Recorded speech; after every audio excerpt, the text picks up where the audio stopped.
কিয়ামতের ময়দানে মুসিবতের কালে সূর্য যখন মাথার উপরে নেমে আসবে, এমন সময় 7 শ্রেণীর ব্যক্তি আরশের নিচে ছায়ার নিচে স্থান পাবে।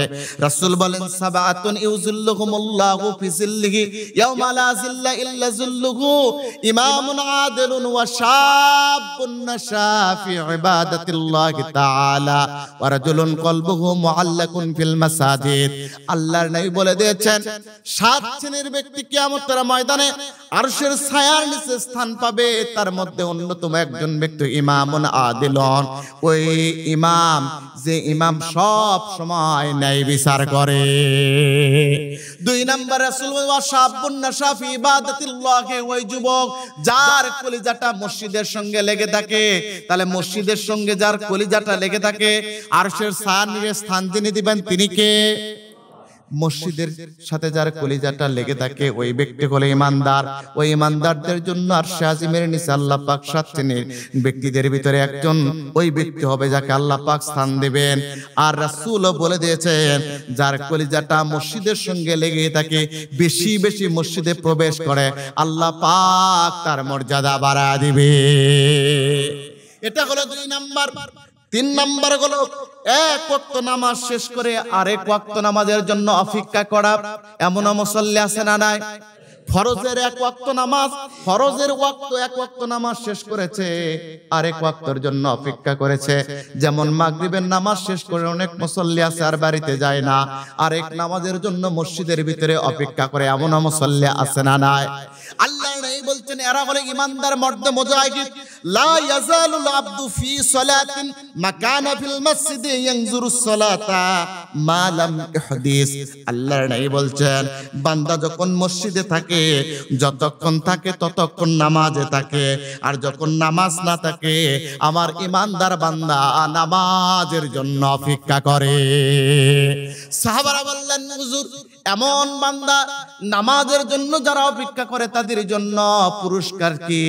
আল্লাহর নবী বললেন, ওই সময় ফেরেশতারা ডেকে বলে, আল্লাহ যে বান্দা 1 ফরজ নামাজ শেষ করে আরেক ফরজ নামাজের জন্য অপেক্ষা করে, 1 ফরজ নামাজ শেষ করে আরেক ফরজ নামাজের জন্য অপেক্ষারত অবস্থায় মসজিদে বসে থাকে, যে ব্যক্তির অন্তরটা বারবার আরেকটা নামাজের জন্য অপেক্ষারত মান, আল্লাহ রাব্বুল আলামিন ওর জিন্দেগীর যত গুনাহ আছে আল্লাহ নিজ দায়িত্ব নিয়ে গুনাহগুলোকে মাফ করে দেয়।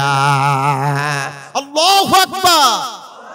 এই সংখ্যা বৃদ্ধ বয়সে বাড়ে, যুবক বয়সে না, ঠিক কি না? যখন কাজ নাই কাম নাই, কিন্তু বৃদ্ধ বয়সের তো হিসাবের কথা বলে নাই, হিসাব চেয়েছে যৌবনের কথা, ঠিক কি না? এই জন্য মসজিদের সঙ্গে আমাদের কলিজা লেগে থাকার দরকার আছে না নাই? শুধু তাই নয়, আল্লাহ নেই বলছেন, যারা ফরজের 1 ফরজ নামাজ শেষ করে আরেক ফরজ নামাজের জন্য অপেক্ষা করে, যে বান্দাগুলো অপেক্ষা করে থাকে, আল্লাহ রাব্বুল আলামিন, আল্লাহ রাব্বুল আলামিন তাদের জন্য আসমানে একটি দরজা খুলে নেয়। আসমানে একটা দরজা খুলে নিয়ে ওখান থেকে ফেরেশতা মণ্ডলীদেরকে ডাক দিয়ে বলে, ওফ আমার ফেরেশতা মণ্ডলীরা, তোমরা শোনো, যে বান্দাগুলো অপেক্ষা করতেছে 1 ফরজ থেকে আরেক ফরজের জন্য, আমি তাদেরকে সুসংবাদ দেই। 2টা সুসংবাদ। একটা সুসংবাদ হলো তাদের জিন্দেগীর যত গুনাহ খাতা আছে আমি আল্লাহ পাক গুনাহ খাতাগুলো মাফ করে দিলাম। আর 2 নাম্বার সুসংবাদ দে, ওদের মৃত্যু যখন হবে, ওই মৃত্যুটা হবে ঈমানের মৃত্যু। শুধু তাই নয়, আল্লাহর নবী আবারও বলতেছেন, যারা 1 ফরজ শেষ করে আরেক ফরজের জন্য অপেক্ষা করে, আল্লাহ রাব্বুল আলামিন তাদের জন্য আসমানে একটি দরজা খুলে তাদেরকে নিয়ে ফেরেশতাদের সাথে গর্ব করে কথা বলে, ও আমার ফেরেশতারা দেখো, ওরা আমার জিকির ফিকির করে, ওদের দুনিয়া নাই, ওদের দুনিয়ার কোনো চিন্তা চেতনা ভিতরে আসে না, পরিবার পরিজনের চিন্তা আসে না, ওদের সর্বদা চিন্তা আসছে মালিকের কাছে। আর দুনিয়া এবং আখিরাতের প্রার্থনা, দুনিয়ায় ভালো থাকতে চায়, আখিরাতে ব্যক্তিটা কল্যাণ চায়। যে ব্যক্তি ওই মসজিদে দাঁড়ায় বলছো, রব্বানা আতিনা ফিদ দুনিয়া হাসানাতাও ওয়া ফিল আখিরাতি হাসানা ওয়া কিনা আযাবান নার। যে দুনিয়া চাইলো আখিরাত চাইলো, ও আমার ফেরেশতারা তোমরা সাক্ষী থাকো, আমি দুনিয়ার জিন্দেগি তার সম্মানজনক আমি রিজিক দিয়ে তার মর্যাদা বাড়ায় দেব। আখিরাতে যখন মৃত্যুবরণ করবে আমি তার জীবনটা আখিরাতেও কল্যাণময় করে দিব। আল্লাহু আকবার। তাহলে কাজ করতে হবে কয়টা? জোরে বলেন কয়টা? 1 নাম্বার কষ্ট করে ওযু করা লাগবে। 1 নাম্বার কষ্ট করে ওযু করা লাগবে। 2 নাম্বার হলো মসজিদের সঙ্গে বেশি বেশি সম্পর্ক স্থাপন করা লাগবে, অর্থাৎ বেশি বেশি মসজিদে প্রবেশ করা লাগবে।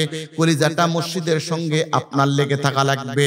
আপনি লেগে থাকা মানে কেটে এনে আপনি জোড়া দেবেন তা নয়। যখনই আল্লাহু আকবারের স্লোগান হবে, আল্লাহকে সিজদা দেওয়ার ডাক হবে, যেখানে যে অবস্থায় থাকুন না কেন কাজটা ছেড়ে দিয়ে আল্লাহর হুকুম পালনে আপনাকে অগ্রসর হওয়া লাগবে, ঠিক কিনা?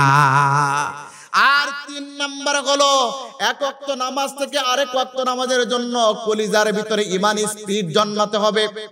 শয়তান আপনাকে গাফেল করবে, শয়তান আপনাকে বলবে এই যে আশার নামাজ পড়েছো, ফজরের আর দরকার নাই, জোহরে আসলেই হবে। কঠিন অবস্থা, শীতের সময় ঘর থেকে উঠে আসার দরকার নাই, ঘরের ভিতরে প্রবেশ করো, ঘরের ভিতরে নামাজ আদায় করো। একবার যদি মসজিদের জামাত থেকে আপনাকে ঘরে নিতে পারে, ওই ঘর থেকে আপনাকে বেনামাজিও করতে পারে, ঠিক কিনা? যে ব্যক্তিকে মসজিদটা 5 ওয়াক্ত মসজিদের নামাজ থেকে গাফেল করলো, মসজিদের সেই জামাত থেকে আপনাকে বঞ্চিত করে আপনার নামাজটা ঘরের ভিতরে নিয়ে এসেছে যে শয়তান, ওই শয়তান আপনাকে ঘরের থেকেও নামাজটা দূর করে দিয়ে আপনাকে বেঈমান বানাতে পারে কিনা? পারে। কেন? শয়তান ধোঁকা দেয়। শয়তান ধোঁকা দিয়েছিল আমাদের আদি পিতা হযরত আদম আলাইহিস সালাতু ওয়াস সালাম। মুসলমানদের আদি পিতার নাম কি? জোরে বলুন, নাম কি? সন্দেহ আছে। অনেকেই তো বলতেছে বলে এবং বলতেছে বলে সেটা হলো মুসলমান নাকি আমরা নাকি বানরের সন্তান। আল্লাহ পাক বলছে ওয়ালাকাদ কাররামনা বানি আদম ওয়া হামালনাহুম ফিল বাররি ওয়াল বাহর ওয়া রাযাকনাহুম মিনাত তাইয়্যিবাত ওয়া ফাদ্দালনাহুম আলা কাসীরিম মিম্মান খলাকনা তাফদীলা।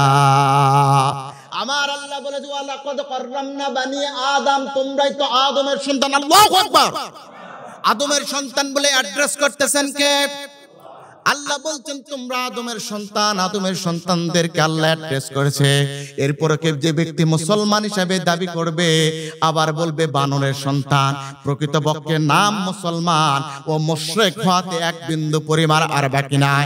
এদেরকে যারা সমর্থন করে এরাও মুশরিক, যারা স্লোগান তোলে তারাও মুশরিক, এদেরকে যারা প্রটোকল দেয় তারাও মুশরিক। এর ভিতরে কোনো সন্দেহ নাই। জবান দিয়ে বলেন ঠিক কিনা? মুসলমান হলো আদমের সন্তান, ঠিক কিনা? ওই আদমকে আর আম্মাজান হাওয়া আলাইহিস সালাতু ওয়াস সালামকে বেহেশতের মধ্যে শয়তান ধোঁকা দিয়েছিল, ঠিক কিনা? আল্লাহ পাক বলছে ওয়ালা তাকরাবা হাযিহিস শাজারাতা ফাতাকুনা মিনাজ জালিমিন। সব জায়গায় যাও কিন্তু গাছের কাছে যেও না, ওই গাছের ফলটা খেও না, এই কথা বলার দরকার নাই। না গেলেই তো বোঝা যায় খাওয়াও, যেখানে যাওয়াই যাবে না খাওয়া তো দূরের কথা। শয়তান প্রলোভন দিয়েছিল। শয়তান প্রলোভন দিয়ে আদমকে বলল আদম তোমাকে গাছের কাছে যেতে নিষেধ করেছে, খাইতে তো নিষেধ করে নাই। আল্লাহ খাওয়ার এই জন্যই বলেছে যদি তুমি একবার খাইতে পারো চিরস্থায়ী ভাবে জান্নাতের ভিতরে থাকবা, আর জান্নাত থেকে তোমাকে কেউ বার করতে পারবে না। এই প্রলোভন আদমকে দিয়েছিল। আদমের প্রলোভন দেওয়ার কারণে আদম কিন্তু প্রলোভনে প্লব্ধ হয়ে শয়তানের কথাই কিন্তু খায় না। জানে যে পুরুষ মানুষ একটু হার্ড মাইন্ডের লোক হয়, শক্তিশালী আদমকে পারে নাই। এইবার শয়তান যে নরম মানুষ, মহিলা মানুষ, হাওয়া আলাইহিস সালাতু ওয়াস সালামের কাছে ওয়াজ করলো। শয়তান ওয়াজ করলো আল্লাহ গাছের কাছে যেতে নিষেধ করেছে, খাইতে নিষেধ করে না।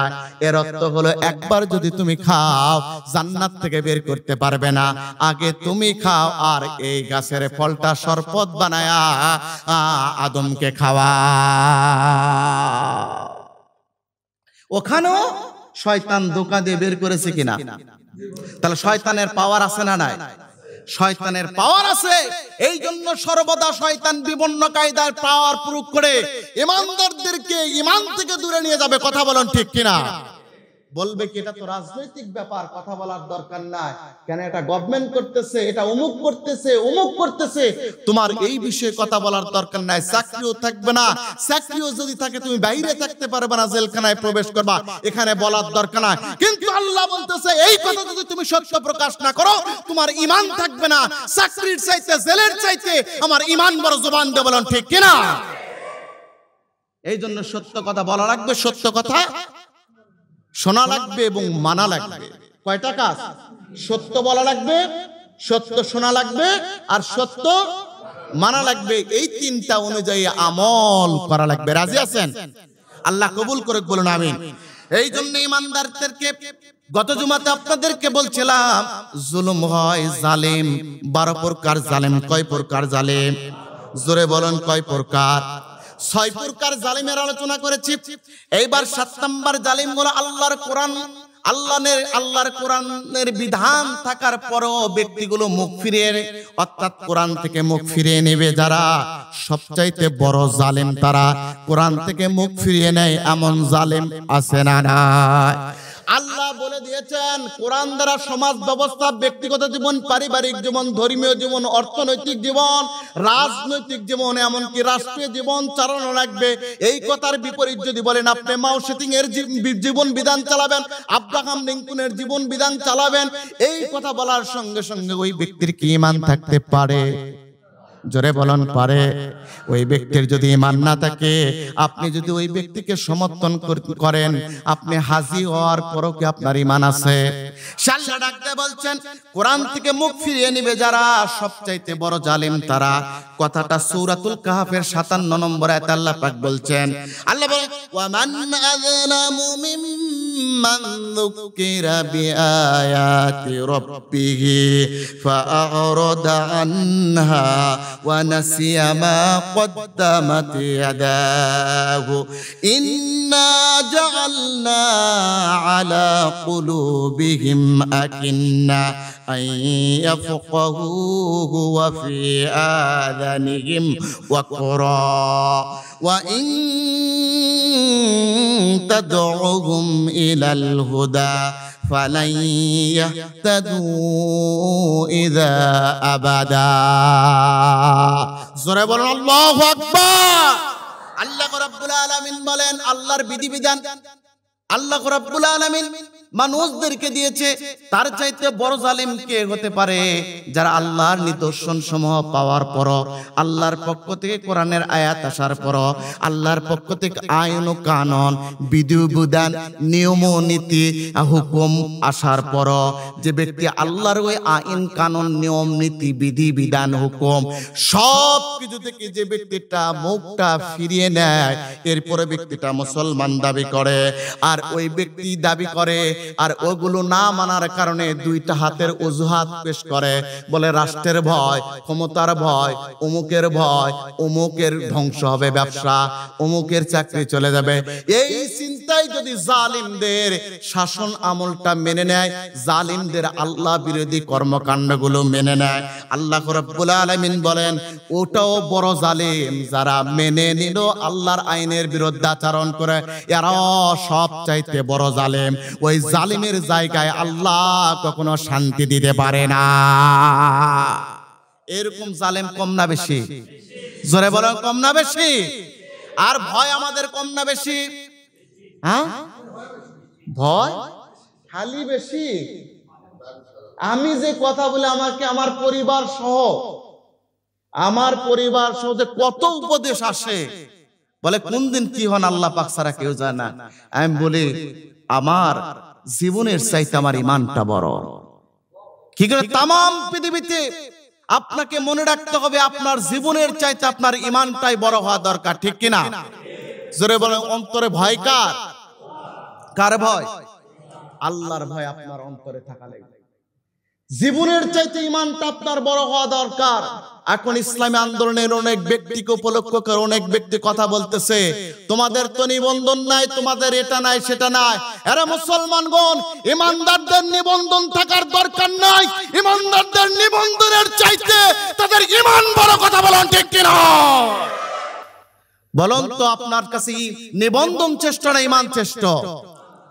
আপনাকে নিবন্ধন দিয়ে যদি আপনাকে জাহান্নামে যেতে হয়, ওই নিবন্ধনকে লাথি মারি। আর নিবন্ধন না পেয়ে যদি ইমানই বলে বলিয়ান হয়ে আল্লাহকে দেখতে দেখতে যদি জান্নাতে যায়, ওইটাই আমার কাছে বড়, কথা বলেন ঠিক কিনা? সেই জন্য ইমানদার ভাইরা, হুকুম মানবেন কার? আল্লাহকে। আল্লাহ বলতেছেন, যারা দুনিয়ার ক্ষমতার ভয়ে, লাঠিয়াল বাহিনীর ভয়ে যারা ভীত হয়ে অজুহাত পেশ করে আল্লাহর বিধান মানা যাবে না, সমাজে সত্য কথা বলা যাবে না, সত্য পথে চলা যাবে না, সত্যর পক্ষে অবলম্বন করে সমর্থন করা যাবে না, ওরা অভিযোগ পেশ করতেছে। কিন্তু নিশ্চয় আমি আল্লাহ তাদের অন্তর সময়ের উপরে পর্দা দিয়েছি। ওই ব্যক্তিগুলো ঈমান আনবে না। কথা কার? খতামাল্লাহু আলা কুলুবিহিম ওয়া আলা সামঈহিম ওয়া আলা আবসারিহিম গিশাওয়া ওয়া লাহুম আযাবুন আযীম। আল্লাহ পাক খতামাল্লাহু আলা কুলুবিহিম, তাদের অন্তরের উপর আমি মোহর মেরে দিয়েছি, তাদের চোখের উপরে মোহর মেরে দিয়েছি, তাদের শ্রবণ শক্তির উপর আমি মোহর মেরে দিয়েছি। যত কোরআন বুঝাও, যতই হাদিস বুঝাও, যতই আল্লাহর কথা বলো, যতই দ্বীনের কথা বলো, যতই ধর্মের কথা বলো, যতই নবীর কথা বলো, ওরা এই পথে প্রত্যাবর্তন করবে না। তার মানে আশরাফ বিন মুবারক আলী সিদ্দিকী শুধুমাত্র নয়, ও নবী আমি আপনাকে বললাম ওরা ঈমান আনয়ন করবে না। নবী বলার পর যদি তারা ঈমান আনয়ন না করে, আমি এই মসজিদ থেকে যতই বলি, যারা আল্লাহ বিরোধী সতী, যাদের আল্লাহর কথা ভালো লাগে না, আল্লাহর আইন ভালো লাগে না, আল্লাহর বিধান ভালো লাগে না, আল্লাহর কথা ভালো লাগে না, নবীর সব কথা সহ্য হয় না, কোরআনের সব কথা মেনে নিতে পারে না, যতই বুঝায় ওরা হেদায়েতের পথে আসবে না। ঠিক কিনা? সমাজে যদি এমন মানুষ দেখেন, আর যদি এমন মানুষ যদি বিরোধিতা শুরু করে, আল্লাহ পাক বলে দিয়েছেন, ওয়ামান আযলামু মিম্মান যুক্কিরা বিআয়াতি রাব্বিহি, রবের আয়াত সমূহকে এরা পাশ কাটায় গিয়ে সবচাইতে বড় জালেম হয়েছে। তার মানে আল্লাহর আইন সমাজে লঙ্ঘন করে চলে যারা, ওদের দিকে তাকা দেখবেন জালিমের সূরতে আবর্তিত তারা। ঠিক কিনা? এরকম জালিমের সাথে থাকবো। 7 নাম্বার 8 নাম্বার হলো সত্যকে মিথ্যা বলে চালিয়ে দেয় যারা, এই সমাজের সবচাইতে জালিম ছাড়া আছে না নাই? আপনি বলবেন হুজুর মুখের কথা বলতেছেন, আমি জীবনে কোনোদিন মুখের কথা বলি না। তাফসীর থেকে শুরু করে সব জায়গায় যেখানে কথা বলি আমি দলিল ছাড়া বলি না। কেন? আল্লাহ পাক বলছে, কুল হাতু বুরহানাকুম ইন কুনতুম সাদিকিন। তোমার দাড়ির নাম কিন্তু তুমি মুমিন নও, টুপির নাম মুমিন নও, জুব্বার নাম মুমিন না, বরং তোমার মুমিনের কাঠগড়ায় তুমি দাঁড়াবা, আল্লাহর বিধিবিধান বলে ঈমান আনয়ন করে ওই পথে অটল আছো কিনা। আর মুমিন হবে যে ব্যক্তি, কুল হাতু বুরহানাকুম ইন কুনতুম সাদিকিন, মুমিন হবে যে আল্লাহর কোরআন থেকে দলিল দিবে সে। এই জন্য আমি চেষ্টা করি, আল্লাহ পাক যত বলছে কুল হাতু বুরহানাকুম ইন কুনতুম সাদিকিন, মুমিন হলে দলিল দাও। মুমিনের বৈশিষ্ট্যই হলো দলিল দেওয়া। ঠিক কিনা? জালিমরা মুখের কথা বলে, ঈমানদাররা দলিল পেশ করে। ঠিক কিনা? আল্লাহ বলছেন, ওয়ামান আযলামু মিম্মান ইফতারা আলাল্লাহিল কাযিবা আও কাযযাবা বিল হাক্কি লাম্মা জাআহু আলাইসা ফি জাহান্নামা মাসওয়াল লিল কাফিরিন। আল্লাহ রাব্বুল আলামিন বলছেন, শোনো শোনো, তার চাইতে বড় জালিম কে হতে পারে? যে আল্লাহর নামে মিথ্যা কথা বলে। আল্লাহর নামে মিথ্যা কথা আছে না নাই? অনেক ব্যক্তিকে হাত দিয়ে দেখে দিয়ে বলতেছে তুমি জান্নাতি। তাহলে জান্নাতে আল্লাহ রাসূল বলেছেন জান্নাতি 10 জন। তুমি একজন আলেম হওয়ার পর মিথ্যা ভাবে একজনকে পাম দিয়ে বলতেছো জান্নাতি। তোমার কাছে কোন ওহী এসেছে? জান্নাতি বান্দা কয়জন? জোরে বলুন। আশারে মুবাশশারা কয়জন? 10 জন। জানেন নাম কি? হযরত আল্লাহর নবী মসজিদে কুবায় বসে আছেন।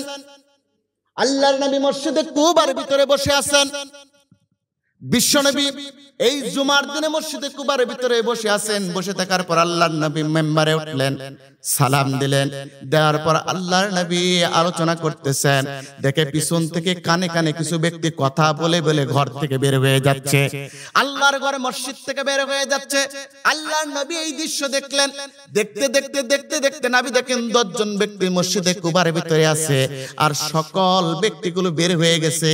আল্লাহর নবী সাহাবাদেরকে ডাকতে বলল, আমার সাহাবারা সকলে আমার বক্তৃতার মাঝখানে পিছন থেকে চলে গেল, কিন্তু কেন তোমরা 10 জন যাও না? ওই ব্যক্তিগুলো কি কারণে চলে গেল? একজন ব্যক্তি দাঁড়িয়ে বলে, ইয়া রাসূলুল্লাহ, ইয়া হাবিবাল্লাহ, মদিনাতুল মুনাওয়ারাতে আটা শর্ট করেছে, আটার আকাল চলতেছে, চারদিকে আটা পাওয়া যাচ্ছে না। এই জন্য ইয়ামিন থেকে 2টা উট বোঝায় আটা নিয়ে এসেছে, এই মসজিদে কুবার পাশে বিক্রি করতেছে। ওরা দুনিয়ার জীবনটাকে সাঙ্গ করে দুনিয়ায় ভালোভাবে থাকার জন্য ওই ব্যক্তিগুলো নিজের প্রয়োজন মেটানোর জন্য ওই ব্যক্তিগুলো আটা নিতে গেছে। আল্লাহ নাই বললেন, তোমরা যাওনি কেন? 10 জন সাহাবা সমস্যার উত্তর দিল, ইয়া রাসূলুল্লাহ, ইয়া হাবিবাল্লাহ, ওরা দুনিয়ার প্রয়োজন মেটানোর জন্য আটা নিতে চলে গেছে, আর আমরা আখিরাতের প্রয়োজন মেটানোর জন্য আল্লাহর নবীর কাছে বসে আছি আল্লাহর জান্নাত চাওয়ার জন্য। আল্লাহর নবী কি কথা যখন বলেছে, বিশ্বনবী আকাশের দিকে তাকিয়ে বলে, মালিক, যারা দুনিয়ার প্রয়োজনকে বিসর্জন দিয়ে আখিরাতের প্রয়োজন মেটাতে চায়, তুমি কি তোমার পক্ষ থেকে ফয়সালা দিবা না? সঙ্গে সঙ্গে আল্লাহ ডাক দেয়, জিব্রাইল যাও রে, জিব্রাইল যাও যাও যাও, মসজিদে কুবার ভিতর আমার বন্ধুকে সুসংবাদ দাও, আমার বন্ধুকে জানায় দাও, আবু বকর ফিল জান্নাত, ওমর ফিল জান্নাত, উসমান ফিল জান্নাত, আলী ফিল জান্নাত, তালহা ফিল জান্নাত, জুবাইর ইবনুল আওয়াম ফিল জান্নাত, সাদ ইবনে আবি ওয়াক্কাস ফিল জান্নাত, সাদ বিন জায়েদ ফিল জান্নাত, আবু উবাইদা ইবনুল জাররাহ ফিল জান্নাত, আব্দুর রহমান ইবনে আউফ ফিল জান্নাত। এই 10টা হলো আশারে মুবাশশারা, যারা দুনিয়ার জীবনের প্রয়োজনকে বিসর্জন দিয়ে আখিরাতের জীবনকে প্রাধান্য দিয়েছে। আমি আল্লাহ পাক আমার পক্ষ থেকে জান্নাতি হিসাবে ঘোষণা করে দিলাম। তার মানে দুনিয়ার জিন্দেগিতে জালিমের মুখাপেক্ষি না হয়ে, জেলে হোক, জরিমানা হোক, নির্যাতন হোক, নিপীড়ন হোক, চাকরি যাক, ব্যবসা যাক, জালিমের বিরুদ্ধে তরণ করে সত্য পেতে থেকে আল্লাহর জান্নাতের দিকে অগ্রসর হয়ে যদি দুনিয়া বিসর্জন দেওয়া লাগে, তারপর ইমানদাররা দিতে পারে, বাতিলের কাছে মস্তক অবনত করতে পারে না, ঠিক কিনা? কেননা জীবনের চাইতে ঈমান বড়, ঠিক কিনা? জীবনের চাইতে ঈমান বড় কথাকার। আল্লাহর নবী এই কথা বলার সঙ্গে সঙ্গে সাহাবা দু চোখের পানি ছেড়ে দিয়ে কাঁদতে লাগলেন। ইতিমধ্যে অন্যান্য সাহাবা এসে ভরে গেলেন, সংবাদ পেলেন 10 জন ব্যক্তি হলো জান্নাতি। আল্লাহর নবীর এই সুসংবাদ শোনার পর অন্য সাহাবাদের মুখটা মলিন হলো। আরে যদি আমরা আজকে থাকতে পারতাম দুনিয়ার প্রয়োজনটাকে বিসর্জন দিয়ে আল্লাহর জান্নাতের দিকে তাকিয়ে থাকতে পারলাম, নবীর চেহারার দিকে, ওই জান্নাতি মোবারকের দিকে যদি চেয়ে থাকতে পারতাম, আল্লাহ পাক সন্তুষ্ট হয়ে আমার ভাগ্য জান্নাত দিত। নবী বুঝতে পারলেন একে অপরের কানে কানে বলা বলি চলতেছে, আমরা তো বড় ভুল করে ফেলেছি। বারে বারে বলতেছে, এই কথা যখন বলতেছে আল্লাহর নবী বুঝতে পারলেন, আকাশের দিকে তাকায় আছেন। জিবরাইল ডাক দেয়, ইয়া রাসূলুল্লাহ, ইয়া হাবিবাল্লাহ, আপনি সালাম গ্রহণ করুন, আপনার বন্ধু ওই সাহাবাদের জন্য 2টা সুসংবাদ দিয়েছে। যারা জান্নাতি তারা তো জান্নাতি, কিন্তু যারা পরে আসলো ভুলটাকে স্বীকার করে নিয়ে তওবা করার মানসপটে আপনার দিকে তাকিয়ে আছে। ইয়া রাসূলুল্লাহ, ইয়া হাবিবাল্লাহ, ওদেরকে জানায় দেন, আর কিয়ামত পর্যন্ত আপনার যত উম্মত আসবে তাদেরকে আপনি জানায় দেন গো নবী, তারা যদি 2টি কাজ না করে, আল্লাহ পাক এই 10 জন সাহাবার সাথে আপনার ওই উম্মতদেরকে কিয়ামত পর্যন্ত যারা আসবে তাদের জন্য সুসংবাদ দিয়ে বলছে, এই 10 জন সাহাবার সাথে তাদেরকে আল্লাহর জান্নাতে পাঠিয়ে দিবে। সাহাবারা বললেন, ইয়া রাসূলুল্লাহ, ইয়া হাবিব, আল্লাহর নবী যখন বর্ণনা করলেন, সাহাবারা বললেন, ইয়া রাসূলুল্লাহ, ইয়া হাবিবাল্লাহ, কোন 2টা কাজ? আল্লাহর নবী বলেন, 1 নাম্বার হলো অহংকার করা যাবে না। সমাজের ভিতরে অহংকার আছে না নাই? আরে বাবা, কি ক্ষমতার অহংকার সবচাইতে বেশি, নেতার অহংকার সবচাইতে বেশি, 41 আর 51 থাকার অহংকার সবচাইতে বেশি। যারা অহংকার করে আল্লাহর চাদর নিয়ে টানাটানি করে এদের লাঞ্ছনাময় মৃত্যু হবে, ঠিক কিনা? 2 নাম্বার হলো হিংসুক সমাজে আছে না নাই?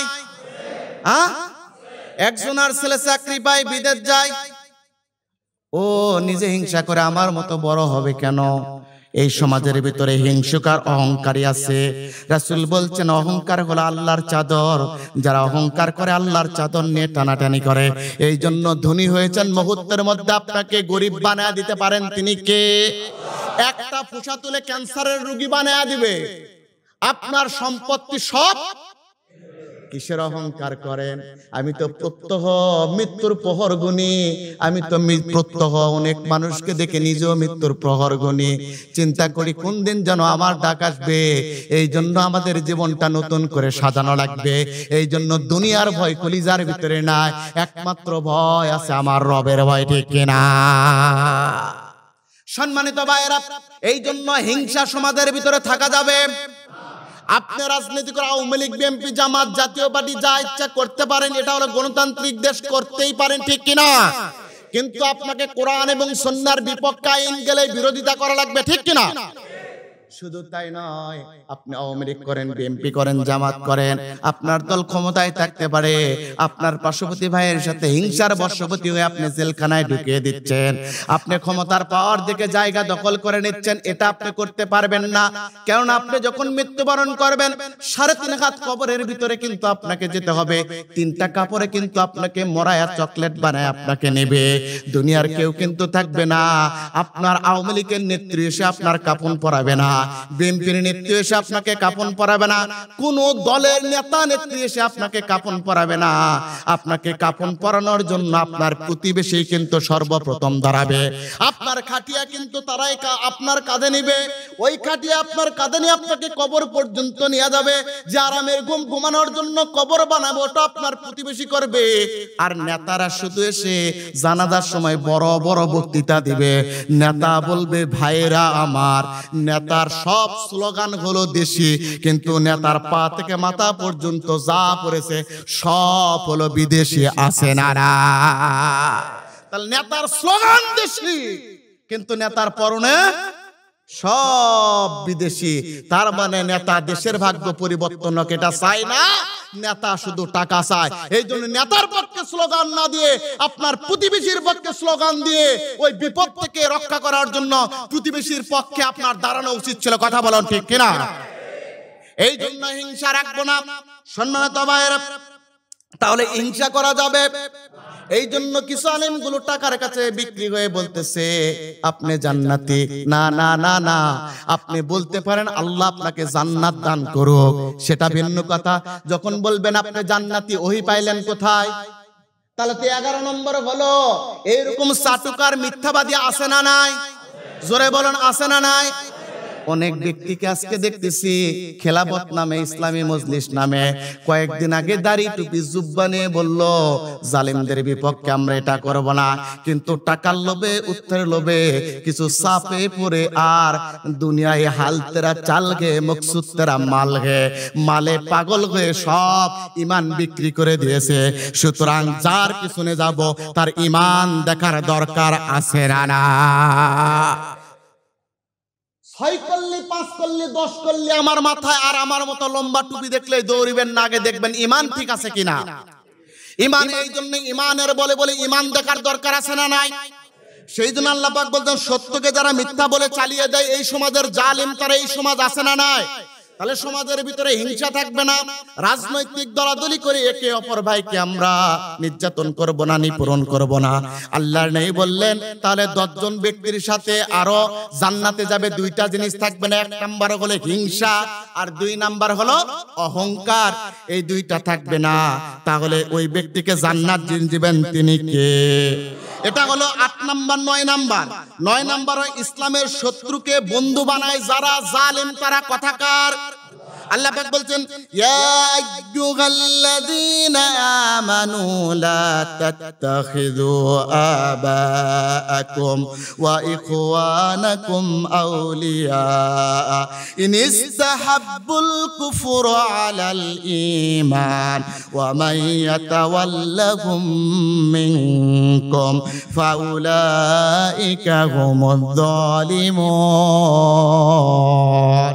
আল্লাহ রাব্বুল আলামিন বলছেন তোমাদের মধ্যে ঈমানদার হবে যারা, ওই ঈমানদার ওই তোমরা যারা ঈমান আনছো, লা তাত্তাকিযু আবাউকুম ওয়া ইখওয়ানাকুম আউলিয়া ইন ইসতাহাব্বুল কুফরা আলাল ঈমান, যারা ঈমানের চাইতে কুফরকে বেশি মজা পায় ওদেরকে তোমরা বন্ধু বানাবা না। তার মানে সুদ খাওয়া হলো কি? জোরে বলো। সুদ খাওয়া কি? ঘুষ খাওয়া কি? জিনা করা কি? অশ্লীল কাজ করা কি? দ্বন্দ্ব বাজানো কি? জুলুম করা কি? আল্লাহ পাক বললেন ঈমানের চাইতে এর বিপরীত যা করবেন সব ঈমান, আর এগুলো করলেই হবেন আপনি বেঈমান, ঠিক কিনা? আল্লাহ বলে ইনিস্তাহাব্বুল কুফরা আলাল ঈমান, যারা ঈমানের চাইতে কুফরকেই বেশি মজা পায়, অর্থাৎ আল্লাহ যা বলেছেন নিষেধ করেছেন তা করাই হলো কুফরি, ঠিক কিনা? অস্বীকার করাই হলো কুফরি, ঠিক কিনা? আল্লাহ বলেছেন সুদ খেও না, আপনি বলছেন আমার শক্তি আছে সুদ খাবো। আল্লাহ বলছেন জুলুম করো না, বলছে আমার পাওয়ার আছে আমি জুলুম করব। আছে না নাই পৃথিবীতে? আজকে দেখেন শক্তি থাকার পরে ইসরাইল ফিলিস্তিনের উপরে যত নির্যাতন করতেছে, তাম পৃথিবীর 57টি মুসলিম রাষ্ট্র শুধু চেয়ে দেখতেছে, করার কিছু নাই। তার মানে ইসরায়েলের শক্তি আছে, ঠিক কিনা? তাহলে জুলুম যারা করতেছে এইরকম ইসরায়েল, মিশরের দিকে দেখেন আপনি, সারা পৃথিবীতে অর্থাৎ জুলুমকেই যারা ঈমান দাবি করে এর বিপরীতে তারা প্রকৃতপক্ষে কুফরি করতেছে। আল্লাহ পাক বলেন কুফর ঈমানের বিপরীতে যারা কুফরকেই মহব্বত করে ভালোবাসে, ওটা যদি তোমার বাবা আবাউকুম আব্বা হয়, ওয়া ইখওয়ানুকুম তোমার হলো ভাইও হয়, ভাইও যদি ইসলামের বিপরীত কোনো কিছু করে, আব্বাও যদি ইসলামের বিপরীত করে, আমি তোমাদেরকে বলতে তোমরা তাদের আনুগত্য করবা না, কারণ তারা জালিম কথাকার। তাহলে আপনার ভাই যদি ইসলামের বিপক্ষে সিদ্ধান্ত নেয় আপনি আনুগত্য করবেন না। এটা হলো 9 নাম্বার। 10 নাম্বার হলো মানুষকে বিভ্রান্ত করে যারা জালিম তারা কথাকার। জোরে বলো। মানুষকে বিভ্রান্ত করে যারা জালিম তারা আল্লাহ পাক বলছেন ফামান আযলামু মিম্মান ইফতারা আলাল্লাহিল কাযিবা লিইউদিল্লান নাসা বিগাইরি ইলমিন ইন্নাল্লাহা লা ইয়াহদিল কওমায যালিমুন। আল্লাহ রাব্বুল আলামিন বলেন না জেনে একজন মানুষকে বিভ্রান্ত করা সমাজে আছে না নাই? অন্যায় করেনি কিন্তু রাগের বশবর্তী হয়ে তাকে বিভ্রান্ত করে জুলমের দিকে ঠেলে দিচ্ছে। এরপরে আপনি এক ব্যক্তি একটা কথা বলেনি, আপনি জোর করে তাকে বলিয়ে নিচ্ছেন। একজন ব্যক্তি জায়গা দখল করেনি, আপনি নিজে থেকে হিংসা করে বল জায়গা দখল করেছো, বলো মাপো, মাপার দরকার নাই, তুই জায়গা দখল করেছিস। এরপরে একজন ব্যক্তি রাস্তা যখন পথ চলে, আপনি রাস্তায় চেয়েছে এক জায়গায় যাবে, আপনি ভুল করে দেখে দিচ্ছেন, বিভ্রান্ত করতেছেন, আছে না নাই? সাহাবারা বললেন হুজুর জুলুম কেমন? বলছে ভুলভাবে তোমার ভাইকে কষ্ট দেওয়াই হলো জুলুম, আর জুলুম হবে অন্ধকার। সাহাবা বললেন অন্ধকার কেমন? বলছে এমন অন্ধকার তার ইবাদত কবুল হবে না, নামাজ হবে না, যাকাত হবে না, হজ হবে না, যতক্ষণ পর্যন্ত ভাই মাপ না করে দিয়েছে এগুলো কবুল হবে না। তার মানে জুলুম করবে যারা মাপ না পাওয়া পর্যন্ত জাহান্নামের আগুনের ভিতরে জ্বলবে তারা, ঠিক কিনা? আপনি মনে করছেন জুলুম করলাম, আমার ভাইকে কষ্ট দিলাম, জায়গা দখল করে নিলাম, যা ইচ্ছা তাই করলাম, কিছুদিন পর মাফ করলাম, দান করলাম, সদকা করলাম, না। জুলুম হচ্ছে সেটা যেটা মানুষকে কষ্ট দেয় যতক্ষণ পর্যন্ত তার কাছ থেকে মাফ না পেয়ে। এই জন্য আমরা কখনো জুলুম করব, কখনো করব জুলুম করবেন না ভাই, মাফ চাই আপনাদের কাছে। জুলুম খুব খারাপ জিনিস, জুলুম এতটুকু, জুলুম যারা করে মৃত্যুর আগে তাদের গায়ে কুষ্ঠ রোগ না, রাসূল বলছে মৃত্যু হবে না। এমন কষ্ট দিবে, দুনিয়া তো কষ্ট, আখিরাত তো কষ্ট, তাদের গা বেয়ে রাসূল মিসকে তিরমিজির হাদিস 5টি রোগ না হওয়া পর্যন্ত মৃত্যু হবে না। হাদিসটা কান লাগান, মিডিয়ায় যাচ্ছে, শোনেন, মিডিয়ায় যাচ্ছে, জুলুম যারা করে 5টি রোগ না হওয়া পর্যন্ত মৃত্যু হবে না। তিরমিজি শরীফের হাদিস। 1 নাম্বার ডায়াবেটিস শরীফ সমাজে আছে না নাই? 1 নাম্বার ডায়াবেটিস, 2 নাম্বার হৃদরোগ, 3 নাম্বার ধ্বজভঙ্গ, 4 নাম্বার ক্যান্সার, আর 5 নাম্বারের কথা বলা যাবে না। এই 5টা কথা বললেই অনেক জায়গায় আঘাত লেগে যাবে। 5টি রোগ না হওয়া পর্যন্ত মৃত্যুবরণ হবে না। ডায়াবেটিস, ক্যান্সার, হৃদরোগ, ধ্বজভঙ্গ এগুলো হবে। আর হলো হার্ট অ্যাটাক। হার্ট অ্যাটাক আছে না নাই? ঘরে ঘরে ডায়াবেটিস, ক্যান্সারের অত কথা শুনতেছি। তার মানে কিয়ামত, এই যখন এগুলো পড়ি কলিজা ফেটে যায়। আর দেখতেছি যৌবন বয়সে ক্যান্সার এসে হার্টে মারা যাচ্ছে। আল্লাহ, কিছুদিন আগে ডাক্তার মিজান ভাই এত ভালো, 3 দিন খালি তার গায়ে জ্বর হচ্ছে, নিজে একজন ডাক্তার। এরপরে পরীক্ষা করে দেখে ভালভের 3 ভাগ চলে গেছে, হার্ট ধরা পড়ছে, 2 ধারে 2টা হচ্ছে হলো ওই কি বলে আপনাদের টিউমার। টিউমারের ভিতরে রক্ত তুলে দেখে ক্যান্সারের জীবাণু এসে গেছে।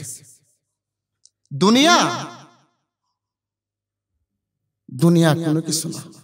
এজন্য জুলুম করবেন না। জুলুমের আয়াত যত জায়গায় পড়েছে আমি কেঁদেছি, হাদিস যত জায়গায় পড়েছে। রাসূল বলছেন, রাসূল বারবার বলছেন জুলুমের ব্যাপারে, ইত্তাকু যুলমা ফা ইন্নাজ যুলমা যুলমাতুন ইলা ইয়াউমিল কিয়ামাহ। জুলুম অন্ধকার হবে, জুলুম থেকে বেঁচে থাকো, জুলুম থেকে বেঁচে থাকো, জুলুম থেকে বেঁচে থাকো। আমরা জুলুম থেকে বেঁচে থাকবো, গ্রামের ভিতরে হিংসা বিদ্বেষ জুলুম করব না ইনশাআল্লাহ। এরপরে 12 নম্বরে হলো মুনাফিকের নীতি অবলম্বন করে যারা সমাজে আছে না নাই? আপনার পক্ষ থেকে কিছুক্ষণ পরে আরেক দিকে যে আপনার বিরোধিতা করে এমন জালিম আছে না নাই? আল্লাহ পাক বলেন, আফি কুলুবিহিম মারাদুন আমিরতাবু আম ইয়াখাফুনা আইয়াখিফাল্লাহু আলাইহিম ওয়া রাসূলুহু বাল উলাইকা হুমুয যালিমুন। আল্লাহ রাব্বুল আলামিন বলছেন তাদের অন্তরে কি ব্যাধি রয়েছে? জুলুম যারা করে এদের অন্তরে তো ব্যাধি রয়েছে। আল্লাহ প্রশ্ন করতেছে, আবার আল্লাহ নিজেই উত্তর দিচ্ছে, নাকি তারা সন্দেহ পোষণ করে জুলুম করে? দেখেন আয়াতের দিকে কত গুরুত্বপূর্ণ। কান লাগান। আমাদের সমাজ